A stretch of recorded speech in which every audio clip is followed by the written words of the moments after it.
नमस्कार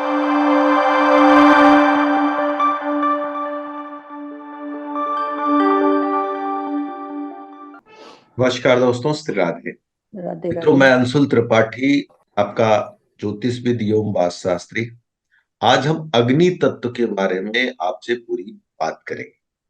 और अग्नि तत्व के संबंध में आपने देखा होगा कि कम ही बातचीत यूट्यूब पे आपको मिली होगी।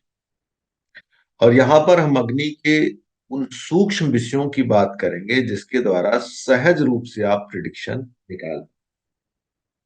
और अग्नि के जो अलग अलग रूप है, जो मेष की अग्नि है, जो सिंह की अग्नि है, जो धनु की अग्नि है, इनका क्या अंतर है, इनमें ग्रहों के आने से क्या प्रभाव पड़ता है, या ये जिस हाउस में रहते हैं उस पे अपने क्या इफेक्ट को ये डालते हैं, इन सभी महत्वपूर्ण विषयों पे हम लोग बातचीत करेंगे। अगर हम अग्नि की बात करें सबसे पहले, तो अग्नि देवताओं में श्रेष्ठ मानी जाने वाली अग्नि है। वेद में अग्नि की बड़ी चर्चा है। और अग्नि के संबंध में अगर हम लोग बात करें, अग्नि सभी चीजों से न्याय करे, उसको ऐसा श्राप मिला है। थोड़ा सा सुनने में उल्टा लगता है, लेकिन एग्जैक्टली एक कहानी माध्यम से ये बात पता चलती है कि अग्नि सबको समान भाव से जलाती है और यह उसका श्राप है। लेकिन यही श्राप कहीं न कहीं से अग्नि को श्रेष्ठ बनाती है। अग्नि को चाहे महल जलाना हो, चाहे झोपड़ा जलाना, चाहे जंगल जलाना हो, चाहे छोटी से छोटी वस्तु हो, सबको वो अपने ताप से समान रूप से जलाती है। उसमें किसी तरीके का भेदभाव अग्नि नहीं करती। पंच तत्वों की अगर बात की जाए तो अग्नि जो है एक ऐसा तत्व है, जो पहला तत्व है जो ऊपर की तरफ जाता है। आप देखेंगे आकाश को तो बहुत हाइट पे है, वो एक स्थिर है। पृथ्वी भी है, हमको नंगी आंख से वो चलते तो दिखती नहीं है। हवा हम देख नहीं सकते। पानी नीचे की तरफ जाता है। लेकिन अग्नि ही एक ऐसी चीज थी, जब आज तो बहुत सी चीजें आपको ऊपर उड़ते दिख सकती हैं, लेकिन एक समय जब पृथ्वी का प्रारंभ हुआ, जब कुछ भी ऐसा नहीं था जो ऊपर की तरफ जाए और एक क्रम से जाए, तो अग्नि ही एक ऐसी थी जो जलने के बाद ऊपर जाती नहीं। शास्त्रों का मानना बहुत पहले से है कि अग्नि का जन्म जल से हुआ। किससे हुआ है? जल से हुआ है। और इसकी पुष्टि अब धीरे धीरे हो रही है कि समुद्र के अंदर भी अग्नि है। तो अग्नि से जुड़े हुए बहुत से विषय हैं जिसकी चर्चा आज हम लोग इस वीडियो में आपसे करने वाले हैं, क्योंकि पंच तत्व में केवल चार तत्वों को ही जो लिया गया है, जिसमें अग्नि तत्व, पृथ्वी तत्व, वायु तत्व और जल तत्व। आकाश तत्व को नहीं लिया है हमारे। आकाश तत्व को न लेने का कारण है कि वास्तव में ये जो चारों तत्व हैं, ये आकाश में ही वास करते। इस कारण से हमारे ऋषियों ने आकाश तत्व को नहीं लिया। और ग्रहों में भी आप देखेंगे तो जुपिटर के पास केवल आकाश तत्व है, नहीं तो और सबके पास आकाश तत्व फुल फ्लेजेड नहीं है। आकाश तत्व का प्रयोग ज्योतिष के साथ साथ वास्तु में भी किया जाता है, लेकिन मूलतः ज्योतिष में आकाश तत्व की जगह नहीं। हमारा मूल विषय अग्नि है, और आज हम अग्नि के बारे में उन सभी छिपे हुए विषयों पे बात करेंगे जो नॉर्मली आपको देखने को नहीं मिलेगा। अग्नि के तीन प्रकार हम दे सकते हैं। सबसे पहले मेष राशि की अग्नि, दूसरी सिंह राशि की अग्नि, तीसरी धनु राशि की। हम ज्योतिष का काम कर रहे हैं, तो ज्योतिष में हमको जानना और उसको कुंडली पर लगाना या प्रिडिक्शन में उतारना, ये दोनों आना चाहिए। क्योंकि ज्यादातर आप देखेंगे कि किताबों में तो चीजें लिखी हुई हैं या यूट्यूब पे वीडियो आपको मिलेगा, लेकिन हम उसको कुंडली पे कैसे लगे, ये सबसे बड़ा चैलेंज होता है। तो मेष राशि की जो अग्नि है, वास्तव में मेष राशि पहली राशि और चर राशि है। चर राशि होने के नाते जो यहाँ पर अग्नि होती है वो जंगल की आग की तरह, अर्थात तेजी से बढ़ने वाली आग। तो हमने एक चीज देखा है कि मेष राशि जिस हाउस में जाती है, से संबंधित अगर जैसे कोई क्रोध वाली चीज या कोई गर्म चीज, गर्म बहस हो, कुछ भी हो, तो उसको बड़ी तेजी से ये लोग एक्सेप्ट करते हैं। मैंने बहुत बार देखा है, अगर ये सेकंड हाउस में चली जाए तो गर्म चीजों को वो तेजी से ले पाते हैं। जैसे गर्म खाना है तो उसको तेजी से खा जाएंगे, उनको बहुत दिक्कत अंदर से नहीं होती है। अगर क्रोध आया तो अपनी बात को, क्रोध वाली बात को वो तेजी से बोलना शुरू कर देंगे। ध्यान दीजिएगा, यहां पर हमने क्रोध को अग्नि से जोड़ा है। अगर यही राशि लग्न पे होती है तो अगर इनको गुस्सा आया तो उस समय इनका दिमाग इतनी तेजी से चलना शुरू करता क्रोध की अवस्था में कि फटाफट किसी के ऊपर हाथ चला देंगे, फटाफट वेपन चला देंगे, फटाफट लकड़ी डंडा है उससे मार देंगे। क्रोध और प्लस वायु, ये दोनों क्या होते हैं, मिक्स हो जाते हैं। अगर हम बात करें एक्यूप्रेशर की, चाइनीज सोच को, तो चाइना वालों का मानना ही है कि अग्नि जो पैदा होती है वो वात से पैदा होती है। उन्होंने एक चार्ट बनाया है, उसमें उन्होंने दिखाया है कि लकड़ी के माध्यम, लकड़ी को वात से जोड़ते हैं। और वास्तव में हम लोग जो हवा देखते हैं पेड़ों से देखते हैं, उस पेड़ से अग्नि का जन्म होता है। और हमने अपने रियल लाइफ में अगर हम चिंतन करें तो भाई हम लोग तो मिट्टी को जलते तो देखते नहीं है, पानी को जलते तो देखते नहीं, हवा को जलते नहीं। हम लोग देखते कब है जलते हुए, जब कोई लकड़ी हमारे सामने जलती है या लकड़ी से बनी हुई चीजें, तब उसमें अग्नि हम देख पाते हैं। तो उनका मानना है कि अग्नि का जन्म किससे हुआ है, वात से हुआ है। तो गहरे अर्थों में जो मेष राशि की अग्नि है, ये अपने आप में बड़ी तीव्रता रखती है और इसको जंगल की आग से जोड़ा जाता है। सिक्स्थ हाउस में अगर ये अग्नि हो जाए तो वृश्चिक लग्न बनेगा। तो वृश्चिक लग्न वालों को हमने देखा है कि बीमारी जब इनकी बढ़ती है तो बड़ी तेजी से बढ़ती है, लेकिन वहीं पर जॉब में, काम में, अपने पेशेंस में, इनमें बहुत ज्यादा क्या रहती है, तीव्रता रहती है। उसके प्रति पूरा अनुशासन और तीव्रता और न्याय रहता है। क्योंकि अग्नि को ये श्राप मिला है कि आप कोई भी कृत्य करेंगे तो उसमें क्या होना चाहिए, न्याय होना चाहिए। तो दो प्रिडिक्शन आप लोगों को मिला।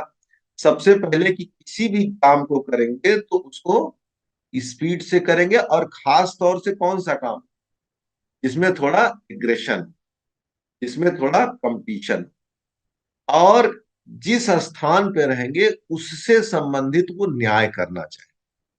जैसे सेकंड हाउस में हो तो पैसा, परिवार, उसके साथ थोड़ा सा न्याय करना चाहेंगे, उचित अनुचित का भाव रखना चाहेंगे। कई बार ऐसे लोग बोलने में डरते नहीं है, जो सही होता है, उचित होता है, उसको फटाक से बोल ही देंगे। किसी को खराब लगे अच्छा लगे इससे उनको ज्यादा नहीं है। यहाँ पर हम लोगों ने मेष राशि के तो एक चीज और हम कहना चाहेंगे। आपने देखा होगा कि अग्नि अर्थात आग, जैसे हम हवन करते हैं या भोजन बनाते हैं, इन दो रूपों में आपने देखा होगा अग्नि को। एक रूप और है अग्नि का, चिता को जलाने के।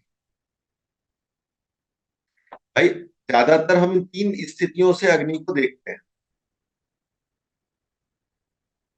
इसमें जो चिता से जलाने वाली अग्नि है उसके तुरंत बाद स्नान की व्यवस्था बनाई गई। इसके तुरंत के बाद क्या करना है, स्नान की व्यवस्था बनाई गई, लेकिन भोजन के अग्नि के बाद नहीं की गई। हवन के अग्नि के बाद स्नान की व्यवस्था नहीं की गई, लेकिन किसी के जलाने के बाद स्नान की व्यवस्था की गई है। उसका कारण है, अग्नि राशियों के जस्ट पीछे जल तत्व की राशियां रहती हैं। तो सिंह के पहले तो घर का जल है, धनु के पीछे अष्टम का जल है, लेकिन पहली राशि जिससे हम तन देखते हैं, शरीर देखते हैं कालपुरुष की कुंडली में, उससे पीछे मोक्ष की राशि जल है। इसीलिए जब किसी का शरीर जलाया जाता है तो शरीर की शुद्धि, या जो आपके अंदर किसी की मृत्यु के बाद जो दुख आया है, निगेटिविटी आई है, इसीलिए उसको खत्म करने के लिए, उसको व्यय करने के लिए तुरंत नहाने की व्यवस्था की। और केवल यहीं तक नहीं नहाने की व्यवस्था है, आप देखेंगे हिंदू परंपरा में 13 दिन जो मृत कर्म होता है उसमें भी स्नान, पानी देने की पूरी एक सर्किल वाइज व्यवस्था बनी। और वो इसी जठराग्नि, सॉरी, ये पहली जो अग्नि है मेष राशि वाली अग्नि, अर्थात शरीर के जलने के बाद उसको किसी तरह से शांत करने, या उससे जो निगेटिविटी पैदा हुई है, जो उससे चीजें समस्या आई हैं, वो जल के द्वारा से उसको खत्म कर दिया जाए। क्योंकि ज्योतिष में जब आप लोग रेमेडी बनाते हैं, तो किसी भी रेमेडी को, जैसे कोई प्रॉब्लम आई, तो उस प्रॉब्लम को हम खत्म कैसे करते हैं, उसके 12 हाउस की चीजों को डोनेट करा देते हैं। यही तो तरीका है ना। तो शरीर के मरने का, शरीर के खत्म होने का 12 हाउस जाता है। इसीलिए घर मृत कर्म में घर के अंदर नहाने की व्यवस्था नहीं की गई, घर से दूर नहाने की व्यवस्था। और हम दूर कहां से देखते हैं? 12 हाउस से देखते। तो इन गहरे अर्थों में मेष राशि की जो अग्नि है वो जंगल की अग्नि। और एक चीज जान लीजिए, अगर मेष राशि की अग्नि लगी है तो वो जल्दी बुझती नहीं है। आपको भी पता होगा, जंगल में आग बुझाने के लिए महीनों लग जाते हैं, हफ्तों लग जाते हैं। अगर इनकी आग लगी, मतलब जिस हाउस में ये समस्या क्रिएट किए और एग्रेशन हुआ, जैसे मान लीजिए 5th हाउस में है, बच्चे से विवाद हुआ तो उसको ठंडा होने में समय लगेगा। पत्नी से विवाद हुआ तो उसको ठंडा होने में समय लगेगा। तो आप लोगों को कितना प्रिडिक्शन मिला? 3 से 4 प्रिडिक्शन, जो आप कहीं पे भी लगाएंगे तो आपको लगते हुए मिलेगा। अब हम बात करते हैं अगले की, अग्नि तत्व का दूसरा रूप जिसको सिंह राशि में देखा जा सकता है। पहली अग्नि के बारे में हमने बताया, जंगल की अग्नि। और कहीं न कहीं से शरीर को खत्म करने वाली भी, जैसे जब शरीर मृत हो जाता है, जिसको मिट्टी कहा जाता है, उसको भी मोक्ष प्रदान करने वाली अग्नि, वो मेष राशि में। एक एक प्रिडिक्शन और है, ये फिलहाल बहुत पॉजिटिव प्रिडिक्शन नहीं है कहा जाए। हमने देखा जिनकी मेष राशि या मेष, उनको जीवन में अंतिम संस्कार कई बार करना पड़ता है, जैसे अपने पिता का, बाबा का, या घर में लोग।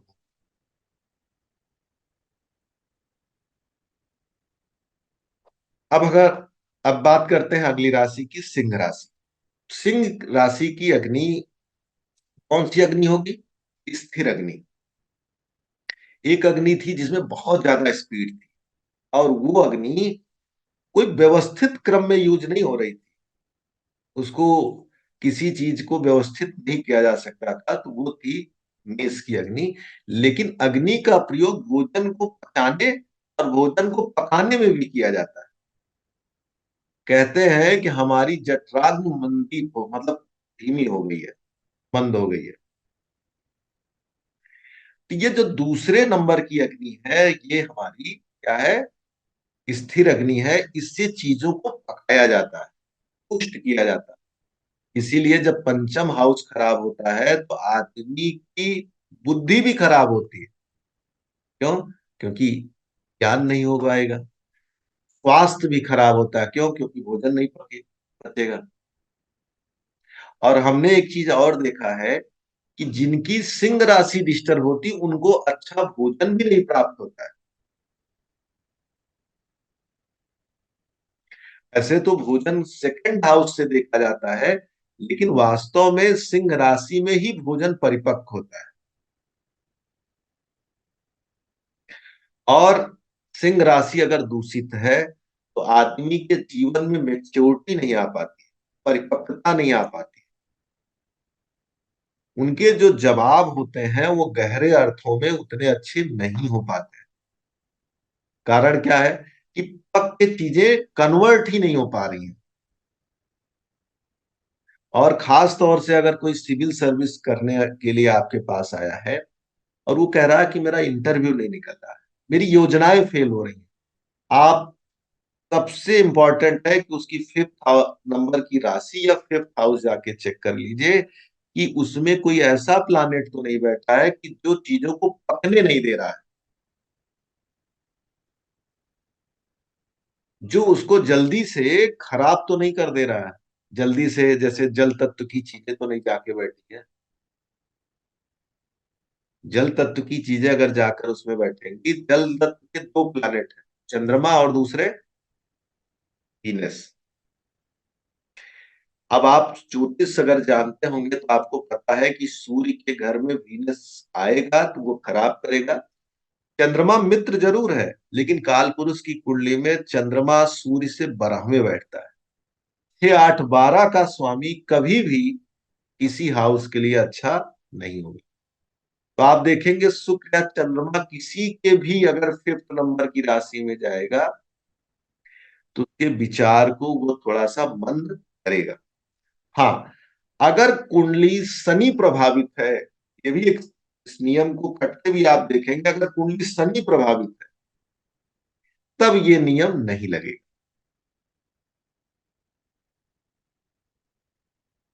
तब ये नियम आपको लगते नहीं दिखेगा। चले पे चले।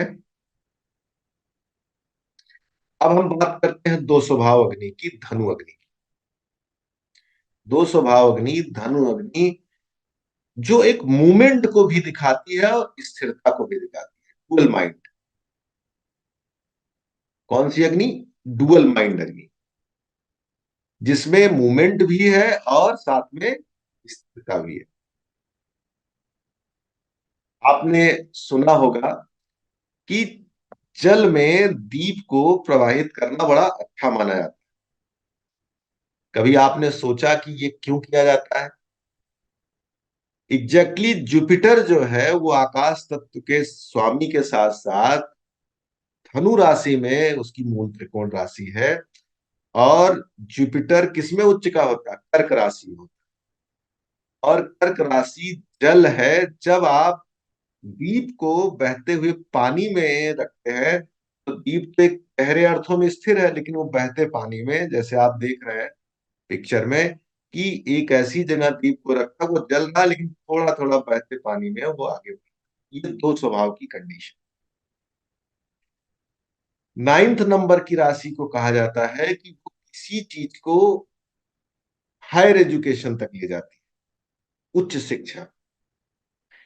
हमारे ऋषियों ने कहा है कि दो स्वभाव मतलब है किसी चीज को आगे पीछे सोच कर निर्णय लेना। इस नाते धनु राशि जिन जिन घरों में जाती है उससे संबंधित आदमी जो डिसीजन लेता है वो अच्छा हो। इसको इस अर्थों में यूज कर सकते हैं कि अगर धनु राशि आपके फादर के घर में गई है तो आप कोई भी काम करें तो पिता से पूछ के करें, या आपका जो किया कृत्य होगा वो बहुत सोच समझ के किया हुआ। ठीक, इन दो अर्थों में धनु राशि मीन लग्न में आएगी 10th हाउस। तो आपके पिता से पूछ के आपको काम करना आपके लिए क्या होगा? फ्रूटफुल होगा। आपको कहीं ना कहीं से उससे आपको लाभ मिलेगा। तो धनु राशि अपने आप में हायर एजुकेशन, दो स्वभाव और अग्नि तत्व तीनों को रखती है। तो पहली अग्नि हमको मिली जंगल की अग्नि, दूसरी चूल्हे की अग्नि, तीसरी हमारे पूजा घर की अग्नि। आपने बहुत से ऐसे घर देखे होंगे जहां पर लोग एक पॉट रखते हैं, वो भी ज्यादातर पीले कलर का, उसमें पानी भरकर उसमें दीप रखते हैं। वो दीप जो है आपको दो स्वभाव अग्नि की तरफ, और जैसे किसी के घर में उसका भाग्य मंद जा रहा है, आप ये रेमेडी यूज करके देखिए कि बहते पानी में चाहे चाहे घर के अंदर आप उसको दीप जलवाइए, तो देखेंगे धीरे धीरे उसके भाग्य में वृद्धि आएगी। और जो लोग हायर एजुकेशन लेना चाहते हैं उसमें भी वृद्धि आएगी। जिनको अपने संतान के सुख में समस्या दिखती है उनके लिए भी फायदेमंद होगा। कारण क्या है? ये पंचम का पंचम है। और जिनका बार बार काम छूट रहा है, नौकरी करते हैं छूट जाती है, धंधा करते हैं छूट जाता है, उनके लिए भी ये फायदेमंद होगा। कारण क्या है कि 10th नंबर की राशि से 12 नंबर की राशि में आता है धन राशि। तो जब आप डीप बहते पानी में विसर्जित करते हैं तो आप कहीं न कहीं से 12 हाउस की एनर्जी को फ्लैश करते हैं, तो आपको ये लाभ मिलेगा। तो इस तीन तरह की अग्नि की बात हमने यहां पर आपसे की। अग्नि तत्व से संबंधित तीनों राशियां धर्म त्रिकोण की राशियां। हमारी चार तरह की राशियां हैं, धर्म अर्थ काम मोक्ष में। धर्म में मेष, सिंह और धनु राशि। ऐसे लोगों को चाहिए, अगर आपकी इन तीनों राशियों से जुड़ी हुई लग्न है या जिस हाउस से है, उससे संबंधित अधार्मिक कृत्य आपको कभी नहीं करना चाहिए। अगर आपने उससे संबंधित अधार्मिक कृत्य किया तो आपका नुकसान होना तय है। अग्नि तत्व से तीनों राशियां ही मेष, सिंह और धनु मूल त्रिकोण राशियां हैं। आपने एक चीज देखा होगा कि ज्योतिष में हमारा त्रिकोण सबसे महत्वपूर्ण होता है। पहला घर, पांचवा घर और नौवां घर, ये तीनों बहुत महत्वपूर्ण है। कारण क्या है कि हमको अपनी अपने बच्चे के साथ, अपने स्वास्थ्य के साथ और अपने धर्म के साथ हमेशा न्याय करना चाहिए। गहरे अर्थों में हमको इन तीनों धर्मों का पालन भी करना चाहिए। आप लोगों को लगा होगा पिता और माता की जगह नहीं आई इसमें। 9th हाउस जो हमारा धर्म है उसमें सारे धर्म आ जाते हैं। पिता का धर्म, अपने जानो आपको जब शास्त्र आप पढ़ेंगे तो आपको कई चीजों की जिम्मेदारियां भी मिलती, कई धर्म मिलता है। अपने साथ वो D1 मतलब पहले नंबर की राशि में जो आता है उससे संबंधित। तो अब इसको रेमेडी से कैसे जोड़ेंगे? किस हाउस में ये राशियां हैं, अगर उससे संबंधित आपने न्याय नहीं किया तो आपको उस हाउस से संबंधित प्रिडिक्शन नहीं प्राप्त होगा।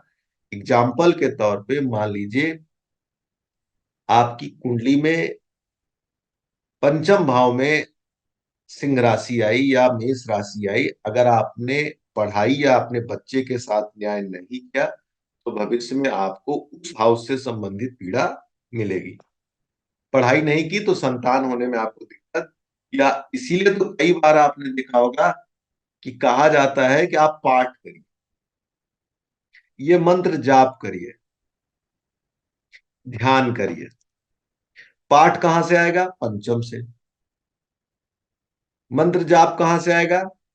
नवम से। ध्यान कहां से आएगा? लग्न से आएगा। 80% रेमेडी तो इन्हीं तीनों से होकर गुजरती है। तो कहीं न कहीं से गहरे अर्थों में इसी से जुड़कर ये रेमेडी आगे बढ़ती है। पंचतत्व की फिर से एक बार मैं चर्चा करूं। पंचतत्व में अग्नि जो है वो कंट्रोल किससे की जाए? और अग्नि जन्म लेती है, किससे लेती है? वायु से जन्म लेती है। इसीलिए कहा जाता है कि अगर ऑक्सीजन नहीं है तो आग नहीं लगेगी। क्योंकि ऑक्सीजन ही आपको क्या करती है, जन्म देती है। ये हवा ही आग को क्या करती है, जन्म देती है। आपने एक सूत्र सुना होगा, के एन राव साहब ने, कई विद्वानों ने चर्चा की कि धनु राशि में शनि बहुत अच्छा होता है। अब सोचने वाली बात है कि धनु राशि तो बृहस्पति की राशि है, और शनि वहां बैठकर क्या करेगा। लेकिन आपको, धनु राशि अग्नि तत्व की दो स्वभाव की राशि है, और वो धर्म त्रिकोण की राशि है। तो वहां पर जब शनि बैठता है तो उस अग्नि को जलने का मौका देता है। मतलब आपका धर्म, आपका भाग्य, आपका हायर एजुकेशन, उसमें क्या होने लगती है, वृद्धि होने लगती है। इसी तरह से शनि को, ऐसे तो सूर्य के पक्ष में शनि नहीं रहते, लेकिन मैंने देखा है पंचम घर में जब शनि बैठता है तो एजुकेशनल ज्ञान रूप में, या आपकी जो संतान होती है वो तीक्ष्ण और तीव्र होती है। ये अलग बात है कि पंचम की जो अग्नि है स्थिर है, और शनि का वात होना कई बार वहां पर मिसकैरेज की संभावना पैदा कर। लेकिन बौद्धिक रूप से वो ज्यादा होता, वहां पर चीजें थोड़ी अति हो जाती हैं। तो वहां पर जब किसी के पंचम घर में शनि देखा जाता है तो प्रेगनेंसी के दौरान उससे कहा जाता है कि वात की चीजें आपको नहीं खानी। और नॉर्मली आप देखेंगे कि प्रेगनेंसी आने के बाद सबसे पहले खाने की इच्छा खट्टे की होती है। और आयुर्वेद विदों से आप पूछेंगे कि खट्टा खाने से क्या पैदा होता है, तो कहेंगे वात पैदा होता है, एसिडिटी पैदा होता है। ये जो वात और एसिडिटी का कॉम्बिनेशन है, प्रकृति आपसे प्रकृति आपको खट्टा खाने की जो बात कह रही है, प्रकृति कभी भी किसी गलत चीज का डिमांड नहीं करती। आपको बैलेंसिंग खट्टा खाना ही चाहिए। क्यों? क्योंकि गहरे अर्थों में आप क्या दे रहे हैं उसको, शनि का साथ दे रहे हैं। कई बार तो औरतें छिपा के भी खाती हैं, बहुत सी चीजें हैं, आ, खट्टी चीजें रख के, वो वही चीज मांग रही है। ठीक। और हाँ, जो कंट्रोलिंग वाली बात कही, पानी जो है वो अग्नि को बुझा देती है, और जल क्या, वायु क्या करता है, उसको बढ़ा देता है। तो इसको इसलिए हमने यहाँ पे बताया, जब आप कभी भी कुंडली में देखेंगे कि अग्नि को पानी से रिलेटेड प्लैनेट मिलेंगे, जिसकी चर्चा हमने की, शुक्र और चंद्रमा, तो आप देखेंगे कि वो क्या करेंगे, को मंद करेंगे। उस समय आपको क्या बढ़ाना होगा, आपको वात बढ़ाना होगा। शनि की रेमेडी आपको बढ़ानी होगी, या राहु या केतु की रेमेडी बढ़ानी होगी। इसीलिए आपने एक चीज देखा होगा कि सूर्य ज्यादातर कहीं ना कहीं से जब कमजोर होगा, या जुपिटर कमजोर होता है, तो हम लोग शनि की पूजा, राहु की पूजा, या शिव की पूजा का उपचार आपको देते हैं। यहाँ पर सूर्य को अग्नि तत्व, मंगल को भी अग्नि तत्व, चंद्रमा और शुक्र को जल तत्व से जोड़ा है। शनि को वात तत्व, और बुध को पृथ्वी तत्व से, बृहस्पति को आकाश तत्व से जोड़कर देखा गया है। बुध जो है वो चीजों को थोड़ा सा स्थिर करता है। इसीलिए बुद्धादित्य योग का निर्माण हुआ है। एक तरफ तो बुद्धि है, और दूसरी कौन सी बुद्धि है, स्थिर बुद्धि है। इसीलिए पंचम में बुद्ध का आना अच्छा माना जाता है। बृहस्पति यहाँ पर कारक होता है, क्योंकि आपकी सोच को एक बड़ा स्वरूप प्रदान, और शनि क्या करता है, टेक्निकल बनाता है। आप अक्सर सुने होंगे शनि टेक्निकल बनाता है। आपको एक चीज जान लीजिए, जो टेक्निकल शब्द है ये अपने आप में टेक्निकल, किसी चीज को किसी चीज से जोड़ने के बाद क्या पैदा हो सकता है, इसी समझ को गहरे अर्थों में टेक्निकल कहा जाता है। वायु क्या करता है, अग्नि को बढ़ाता है, आपकी तीक्ष्णता को बढ़ाता है।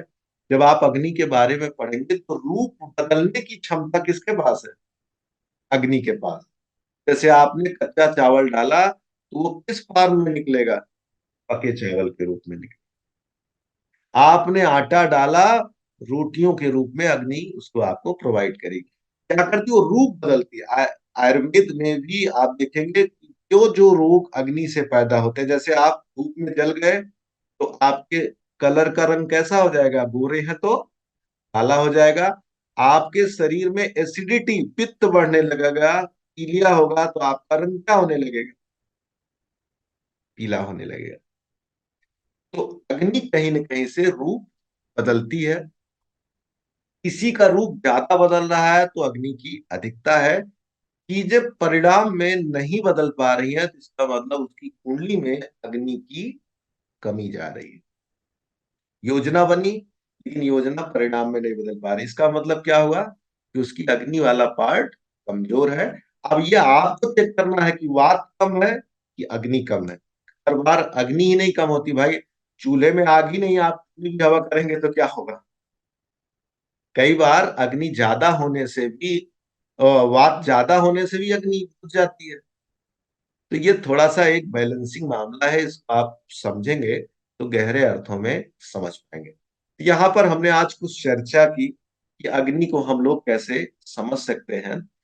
तो इसी तरह से हम लोग फिर अगले टॉपिक पे आएंगे, पृथ्वी, जल और वायु पे क्रमशः हम बात करेंगे। अभी इससे संबंधित बहुत सी चीजें हैं लेकिन अधिक से अधिक विषय को हमने इस कम समय में आप लोगों के सामने रखा। और हाँ, जो लोग अभी तक हमारा वीडियो देखे हैं वो चैनल को लाइक करें, सब्सक्राइब करें और शेयर करना बिल्कुल ना भूलें। नमस्कार, राधे।